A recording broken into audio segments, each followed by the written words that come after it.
Hello dear student, this is Vandana Sharma from KBS Academy and welcome to KBS Educational Group. Today I will read you chapter 5 of class 5th Hindi grammar. The chapter's name is कारक का ज्ञान. It means the knowledge of case.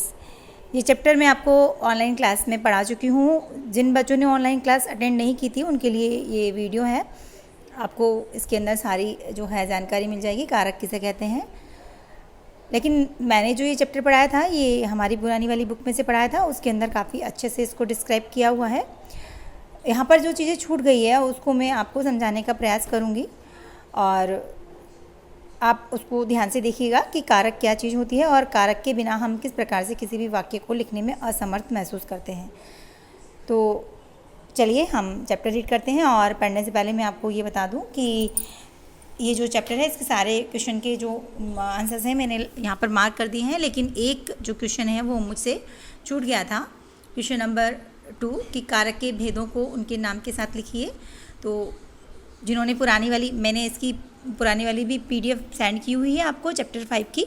तो जिन्होंने पुरानी वाली PDF में से work किया है कॉपी में तो कोई बात नहीं है, डोंट वरी, आप उसमें से भी कर सकते हैं. और जो नए बच्चे हमसे अभी जुड़े हैं वो इसमें से भी कर सकते हैं. इसमें कोई वरीड होने वाली बात नहीं है कि आप यूँ सोचें कि ये नई बुक का हम चैप्टर करें. तो वो और ये दोनों सेम है, बस नाम का थोड़ा चेंज है. इसमें कारक का ज्ञान चैप्टर का नाम है, उसमें कारक नाम है केवल. तो क्वेश्चन नंबर 2 था, उसके अंदर कारक के भेद, कारक का नाम और कारक के भेद पूछे गए थे. तो आप उस क्वेश्चन का आंसर ये रहा: कर्ता कारक, कर्म कारक, करण कारक, संप्रदान कारक, अपादान कारक, संबंध कारक. इस प्रकार से आप इसके भेद और नाम लिख सकते हैं. इनको डिफाइन करना ज़रूरी नहीं है. तो चलिए हम रीड करते हैं कारक का ज्ञान. कारक किसे कहते हैं? जैसा कि मैंने आपको बताया कि किसी भी संज्ञा या सर्वनाम शब्दों का जिस रूप से उसका संबंध क्रिया या अन्य शब्दों से जाना जाए उसे कारक कहते हैं, केस कहते हैं. इसको इंग्लिश में केस कहा जाता है. ये जो है कारक का संबंध किसी न किसी रूप में क्रिया से होता ही होता है. तो याद रखिएगा कारक का संबंध किससे होता है? कारक का संबंध होता है क्रिया से.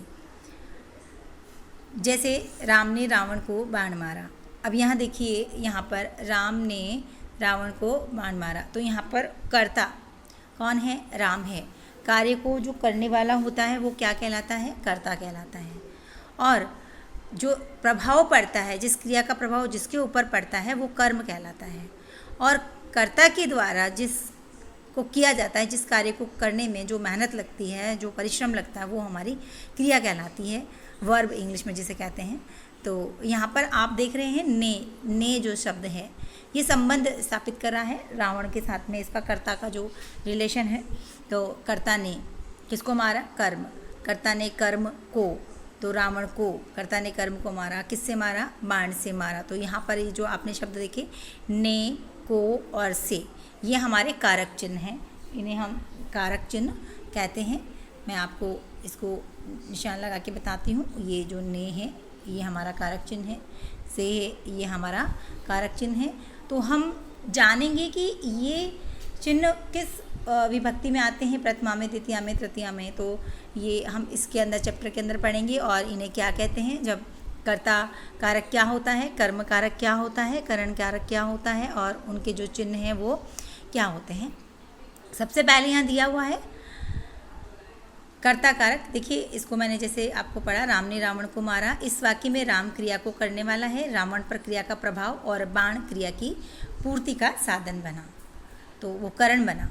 तो कर्ता कारक हम सबसे पहले पढ़ेंगे. जब तक हम पढ़ेंगे नहीं तब तक हमें समझ में नहीं आएगा. कर्ता कारक संज्ञा या सर्वनाम के जिस रूप से क्रिया करने वाले का बोध हो उसे कर्ता कारक कहते हैं. संज्ञा या सर्वनाम के जिस शब्द से, देखिए संज्ञा या सर्वनाम का शब्द यहाँ पर हमारा आया था रावण, ठीक है. तो संज्ञा या सर्वनाम के जिस रूप से क्रिया करने वाले का बोध हो. क्रिया करने वाला कौन है? राम ने. तो राम यहाँ पर करता है, जो कार्य करने वाला वो कौन है? राम है. तो अब बोध हो रहा है, तो बोध किससे हो रहा है? ने. किसने मारा? राम ने मारा. तो यहाँ पर कारक कौन बना हमारा? वो राम बना.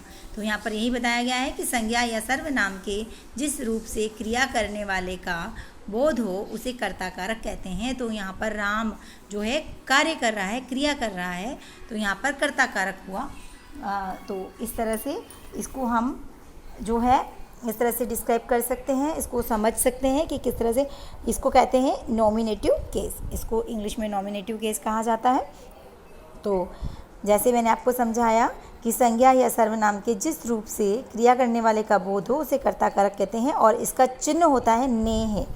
इसका चिन्ह क्या होता है? ने। इसके चिन्ह जैसे कि यहाँ पर लगाया गया है। कर्ता कारक जब भी आपसे पूछा जाए तो आपको जहाँ भी आपको ने दिख जाए तो वहाँ पर कौन सा कारक होगा? वहाँ पर ने होगा। तो राम ने, तो कर्ता कारक हुआ। इसके बाद में हमारा दूसरा है कर्म कारक। कर्म कारक क्या होता है? जिस संज्ञा या सर्वनाम पर क्रिया का प्रभाव पड़ता है। देखिए, मैंने अभी जो सबसे पहला सेंटेंस पढ़ा था उसमें था राम ने रावण को। तो अब देखिए, जो काम किया वो किसके ऊपर हुआ? रावण को। किसको मारा? रावण को। तो कर्म जो प्रभाव पड़ रहा है वो किसके ऊपर पड़ रहा है? कर्म के ऊपर। और कर्म कौन है? हमारा रावण। तो यहाँ पर ये जो है कर्म कारक कहलाएगा। जिस संज्ञा या सर्वनाम पर क्रिया का प्रभाव पड़ता है उसे कर्म कारक कहते हैं। जैसे पुस्तक को पढ़ रहा है। अब यहाँ पर एक और एग्जाम्पल दिया है, पुस्तक को पढ़ रहा है। तो पुस्तक को, ये हमारा करता है, पुस्तक को पढ़ रहा है, लेकिन पढ़ने वाला कौन है? तो पढ़ने वाला पढ़ रहा है। तो को जो शब्द है ये किसको इंडिकेट करता है? किसको बताता है? ये को शब्द ये कर्म को बताता है। किसको पढ़ रहा है? पुस्तक को पढ़ रहा है। राम पुस्तक को पढ़ रहा है। अगर यहाँ पर मैं राम लिख देती तो राम ने पुस्तक पढ़ी, वो कर्ता कारक होता, लेकिन यहाँ पर कर्म दे दिया गया है, पुस्तक को पढ़ रहा है। तो पुस्तक कर्म है। तो यहाँ पर जो को चिन्ह जो दिखाई दे रहा है आपको, ये किसका चिन्ह है? कर्म का चिन्ह माना जाता है। इस तरह से हम आगे रीड करेंगे। इसके बाद में है करण कारक। जिस वस्तु की सहायता से या जिसके द्वारा कोई काम किया जाता है उसे करण कारक कहते हैं। जैसे मैं कलम से लिखता हूँ। यहाँ पर ये जो है साधन बनता है एक तरह से। तो मैं कलम से लिखता हूँ, इसका चिन्ह है से। ऊपर जो हमने कर्म कारक पढ़ा उसका चिन्ह था को। तो यहाँ पर से इसका चिन्ह है। जैसे से के द्वारा, इसको इंस्ट्रूमेंट भी कहते हैं कि इंस्ट्रूमेंट कोई भी इंस्ट्रूमेंट के द्वारा, तो से के द्वारा, तो ये करण कारक कहलाता है। तो यहाँ पर लिखा है मैं कलम से लिखता हूँ। तो यहाँ पर जो से शब्द आया है ये से क्या है? करण है। से के द्वारा, किसके द्वारा? कलम के द्वारा लिखता है वो। तो यहाँ पर संबंध है किससे? कलम से। तो ये करण है। ये जो कलम है ये करण जो है इससे संबंध है। से हमें पता चल रहा है किससे? कलम से। तो ये कौन सा कारक हुआ हमारा? ये हमारा कारक हुआ करण कारक। तो इस तरह से ये हमारा तीसरा कारक जो मैंने आपको डिस्क्राइब किया। इसके बाद में है हमारा करण के बाद में है संप्रदान कारक। जिसके लिए कोई क्रिया की जाती है उसे संप्रदान कारक कहते हैं। जैसे माँ राधा के लिए सेब लाई। अब यहाँ पर के लिए, से के लिए, जिसके लिए कोई क्रिया की जाती है, तो ये कौन सा कारक कहलाता है? संप्रदान। तो राधा के लिए लाई, तो यहाँ पर जो के लिए, क्रिया किसके लिए की गई है? राधा के लिए की गई है। सेब किसके लिए लाई है? माँ राधा के लिए लाई है। तो ये कौन सा कारक कहलाएगा? संप्रदान कारक। देखिए यहाँ पर जिसके लिए कोई क्रिया, जैसे माँ राधा के लिए, तो ये के लिए इसका चिन्ह कहलाएगा। संप्रदान कारक का चिन्ह होगा के लिए, से के लिए। इस तरह से इस वाक्य में सेब राधा के लिए, सेब जो है राधा के लिए लाए गए, अतः राधा संप्रदान कारक है। यहाँ पर राधा संप्रदान कारक में आती है और इसका चिन्ह है के लिए। अपादान कारक, जहाँ पर वाक्य में वस्तु के अलग होने के लिए, जहाँ पर वाक्य में वस्तु के अलग होने के लिए से विभक्ति का चिन्ह प्रयोग किया जाता है। देखिए यहाँ पर जो से है वो दो बार आया है। आपने पहले पढ़ा संप्रदान के अंदर, वहाँ पर था के लिए, यहाँ पर अपादान है एक बार। तो आपने इससे पहले पढ़ा करण से के द्वारा, तो वहाँ पर वस्तु उसके पास है। जैसे कलम से, सीता कलम से लिखती है, तो सीता कलम से लिखती है। यहाँ पर दो से आए हैं, इनको मैं आपको समझाना चाहूँगी कि किस तरह से जो ये दोनों चिन्ह हैं मैं आपको डिस्क्राइब करती हूँ। यहाँ पर जो से आया है, सबसे पहला से आपने पढ़ा था करण कारक में। करण कारक में आपने पढ़ा था, इसका चिन्ह होता है से। तो ये से के द्वारा पूरा जो बोलते हैं से के द्वारा। तो आपने पहले पढ़ा कि सीता कलम से लिखती है। तो यहाँ पर जो से आया है, ये से सीता के पास है कलम। यहाँ पर कलम से लिखती है, तो कलम किसके पास है? सीता के पास है, सीता से संबंधित है, सीता के पास वो इंस्ट्रूमेंट है। तो सीता कलम से लिखती है, तो यहाँ पर कलम का संबंध है, कलम से लिखती है।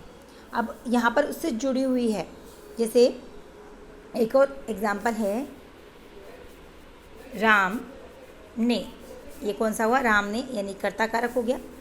राम ने किसको? रावण को। राम ने रावण को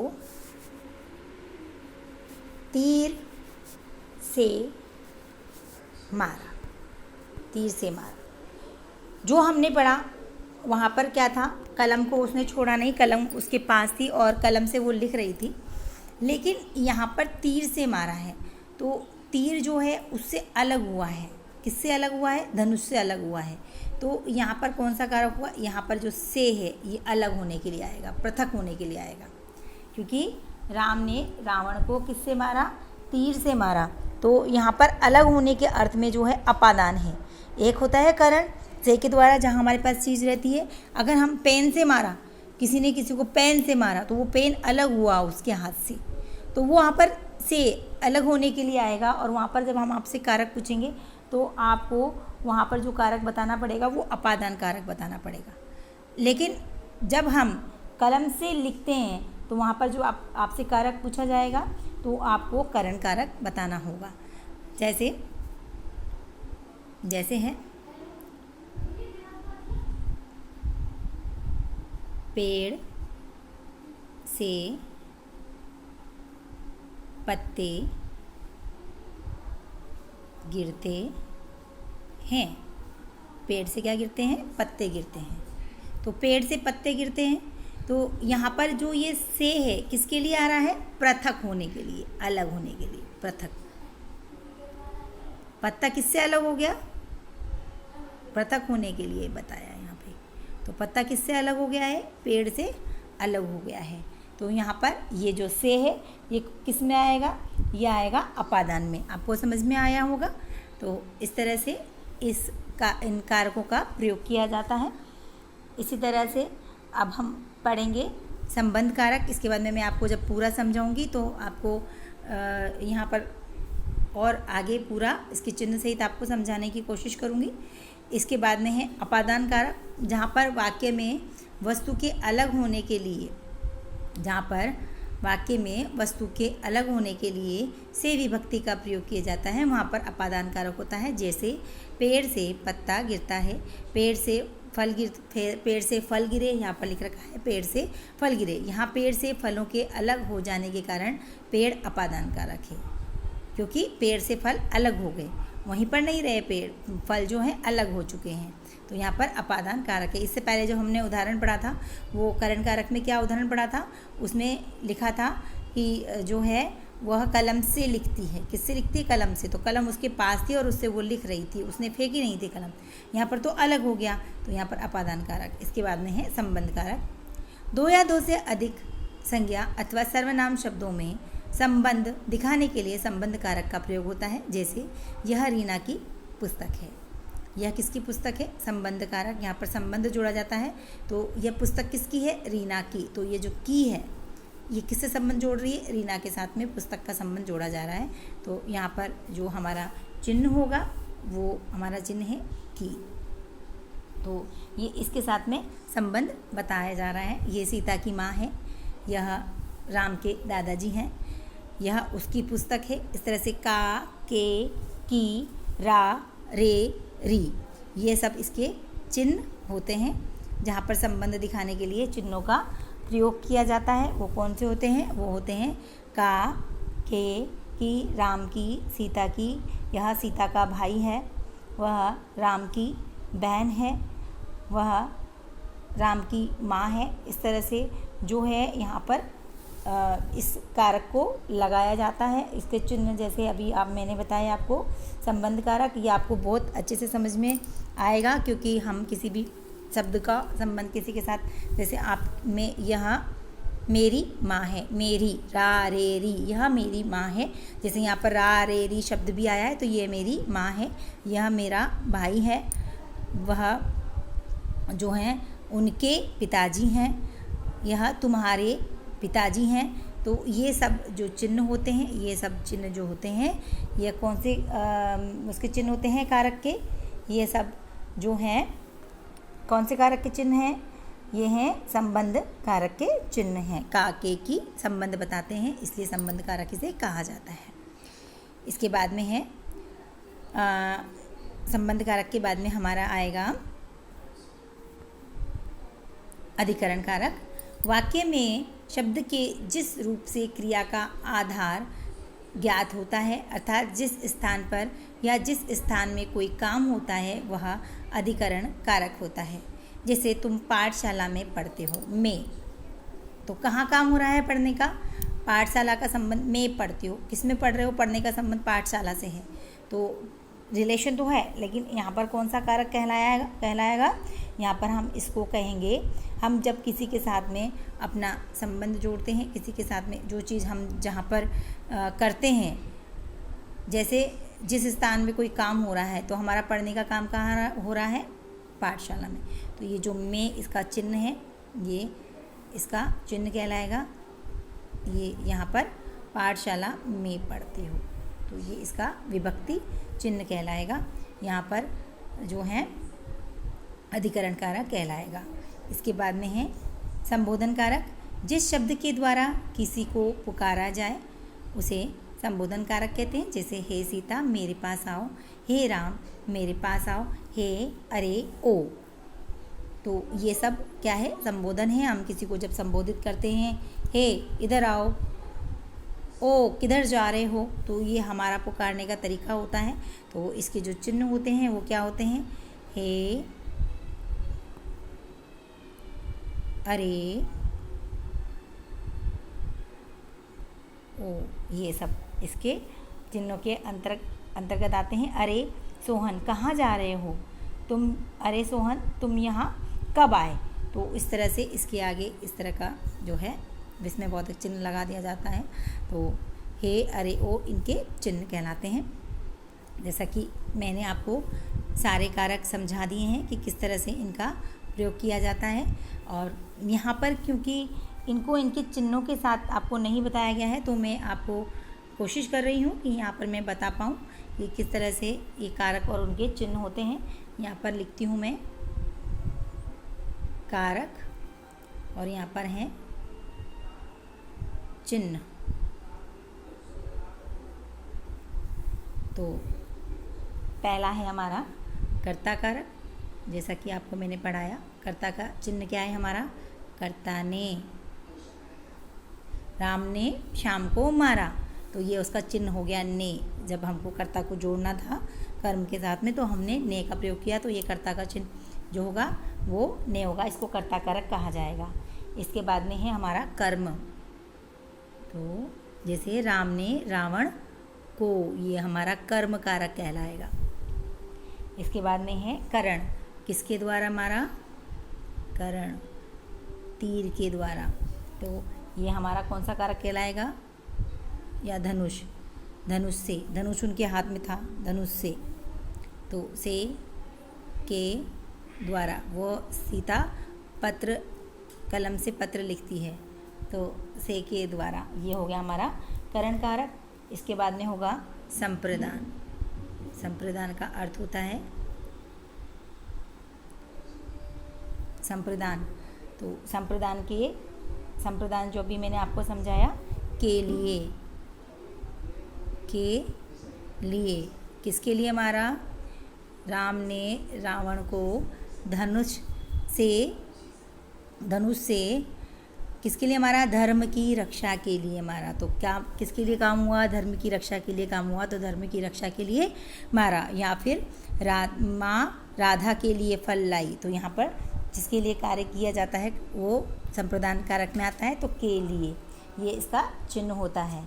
इसके बाद में है अपादान। जैसे मैंने आपको समझाया कि अपादान का और करण का जो चिन्ह होता है वो सेम होता है से, लेकिन अपादान यहाँ पर जो चिन्ह आएगा ये अलग होने के अर्थ में आएगा। अलग होने के अर्थ में, से अलग होने के अर्थ में, वहाँ पर से जुड़ने के अर्थ में, क्योंकि जो कलम से लिखती है या धनुष से मारा, धनुष तो उनके हाथ में था, तीर छोड़ा था उन्होंने तो धनुष से मारा। यहाँ पर से जो आएगा चिन्ह हमारा वो किसके लिए आएगा? अलग होने से, अलग, अलग होना, पृथक होना, अलग होने के अर्थ में। ठीक है। इसके बाद में एक और जो है हमारा वो है संबंध कारक। संबंध, जो संबंध जोड़ता है, इसको आपको इस तरह से उतारना होगा। आपको पुरानी वाली बुक आपके पास अवेलेबल होगी तो आपको मिल जाएगा। इस तरह से यहाँ पर आपको कर्ता लिखेंगे, इधर कारक लिख देंगे और इधर चिन्ह लिख देंगे। तो कर्ता का चिन्ह है कर्ता ने कर्म को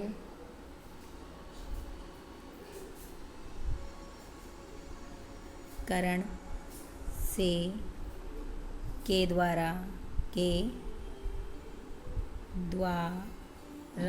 आप द्वारा आप अच्छे से लिख दीजिएगा। मेरे पास स्पेस नहीं है इसलिए मैं नहीं लिख पाती हूँ, तो यहाँ पर होगा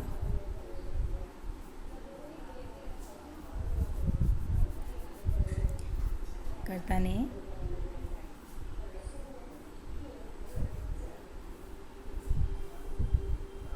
कर्म को करण से के द्वारा। इसके बाद में है हमारा संप्रदान। ये हमारा संप्रदान कारक हुआ। तो संप्रदान में हमारा क्या चिन्ह आया था? के लिए। इसके बाद में है अपादान, अलग होने के लिए, करण से अलग, अपादान से अलग,